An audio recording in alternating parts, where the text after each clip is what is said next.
اللہ اس گناہ کو نہیں بخشے گا کہ کسی کو اس کا شریک بنایا جائے، اور جنہوں نے برے کام کیے تو برائی کا بدلہ ویسا ہی ہوگا، اور کوئی ان کو اللہ سے بچانے والا نہ ہوگا۔ یہی دوزخی ہیں کہ ہمیشہ اس میں رہیں گے۔ اور جس دن ہم ان سب کو جمع کریں گے، پھر مشرکوں سے کہیں گے کہ تم اور تمہارے شریک اپنی اپنی جگہ ٹھہرے رہو، تو ہم ان میں جدائی ڈال دیں گے، اور ان کے شریک ان سے کہیں گے کہ تم ہم کو تو نہیں پوجا کرتے تھے، بس ہمارے اور تمہارے درمیان اللہ ہی گواہ کافی ہے،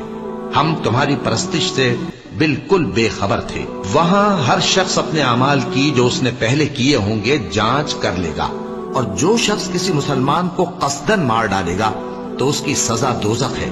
جس میں وہ ہمیشہ جلتا رہے گا۔ ناپ اور تول میں کمی کرنے والوں کے لیے خرابی ہے، جو لوگوں سے ناپ کر لیں تو پورا لیں، اور جب ان کو ناپ کر یا تول کر دیں تو کم دیں۔ کیا یہ لوگ یہ نہیں خیال کرتے کہ اٹھائے بھی جائیں گے؟ یعنی ایک بڑے سخت دن میں، جس دن تمام لوگ رب العالمین کے سامنے کھڑے ہوں گے۔ اور اسی طرح جب ہم نے لوط کو پیغمبر بنا کر بھیجا تو اس وقت انہوں نے اپنی قوم سے کہا کہ تم ایسی بے حیائی کا کام کیوں کرتے ہو کہ تم سے پہلے اہل عالم میں سے کسی نے اس طرح کا کام نہیں کیا،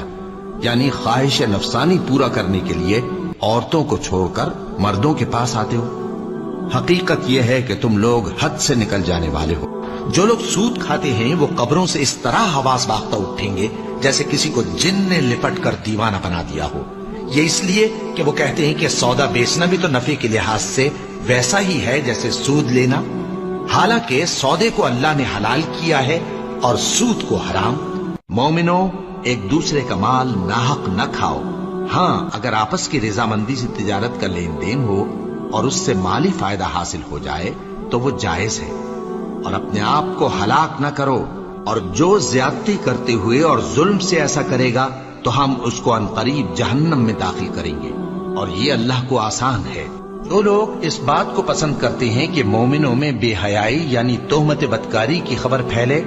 ان کو دنیا اور آخرت میں دکھ دینے والا عذاب ہوگا۔ اور وہ کہ جب خرچ کرتے ہیں تو نہ بیجا اڑاتے ہیں اور نہ تنگی کو کام میں لاتے ہیں، بلکہ اعتدال کے ساتھ، نہ ضرورت سے زیادہ نہ کم۔ اور وہ جو اللہ کے ساتھ کسی اور معبود کو نہیں پکارتے اور بدکاری نہیں کرتے، اور جو یہ کام کرے گا سخت گناہ میں مبتلا ہوگا، قیامت کے دن اس کو دونا عذاب ہوگا اور وہ ذلت و خواری سے ہمیشہ اس میں رہے گا۔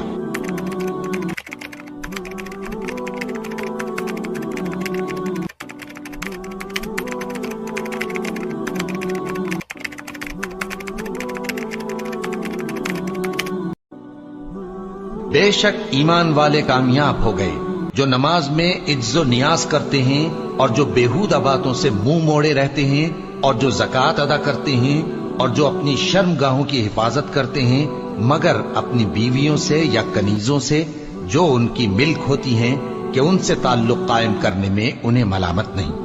اور جو ان کے سوا اوروں کے طالب ہوں وہ اللہ کی مقرر کی ہوئی حد سے نکل جانے والے ہیں،